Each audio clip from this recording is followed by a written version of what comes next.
people don't factor in being a landlord. It's a hit or miss. You can get the person with the highest credit score and great job history that's just a pain in the ass. Today we're going to talk about the craziest showings we've been to. With this showing, my client was looking at multi-unit properties, and those are always a hit or miss in Chicago. We went to somewhere in Albany Park. We got to the second floor. So first floor was completely renovated. I was like, it was nice. I was like, man, this is decent. Like we thought like, oh, I think we might have found one. Second floor is like, man, like it's a little dated. Maybe this might actually be original. Okay, this might take a lot of work. But there was an illegal like attic unit. So there was another unit. It's like, oh, let's check out the other unit. Was it a 2-flat? It was a 2-flat with an attic space that someone turned into like a studio and 1 bedroom or something like that, which is fairly popular in Chicago. So for me, I was like, oh yeah, let's go check it out. I've seen that. So we've all seen that. We get upstairs, and in the entire room, there's a card table and empty beer can up to the windowsill in the entire room filled up. Yeah, I know, you're trying to picture it. I'm trying to picture it. Walk into the room, card table, 4 empty chairs,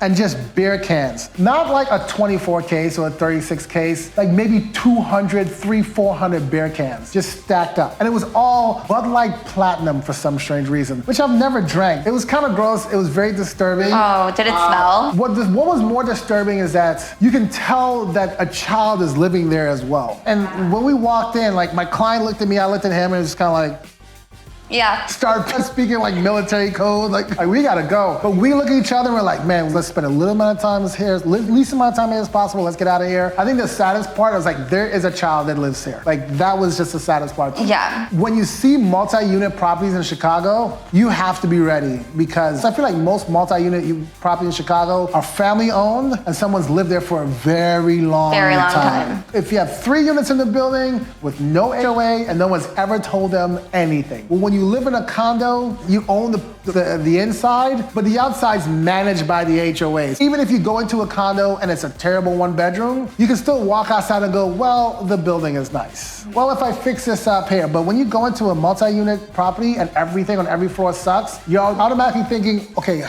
did they do the plumbing? Was there any flooding? Is the roof older than what they actually say it is? How did they install the washer and dryer? Is anything permitted? Like your mind just starts racing. Yeah. If you're investing in multi-unit properties in Chicago, you just have to be ready for anything, because in order to get a place, to build that sort of equity, to build that sort of portfolio, you have to just be ready. I've toured a multi-unit before, so I know exactly what you're talking about. Like walking into a multi-unit 2 or 3 flat and there's renters there, it's a little different, because in my case, the renters will stay in there while I'm walking through the unit trying to present it in the best way for my client. I've seen some renters that are like still in their bedrooms, like under the covers. I've gone to many of those places where the renters just won't let you in. I went to one with a client and every door was closed. So you walk in, like, okay, here's a kitchen and a living room. We can't see in any of the bedrooms or bathrooms? No? Somebody's in all of those? Yeah. Oh, okay. The fact that you even got in is huge. I think that's the hard part with being an investor in Chicago, is that people don't factor in being a landlord. You have no idea who's gonna be living there. You do, because you do a background check, credit check, but you don't know what kind of person that is. It's a hit or miss. You can get the person with the highest credit score and great job history that's just a pain in the ass. That's just a pain that will complain about everything and will never let you into the property to tell you that something's wrong. So by the time you have to rent it out or sell it, you've realized the toilet's broken, the sinks are leaking. They just never said anything because they don't want anybody in their property. It's a real hit or miss.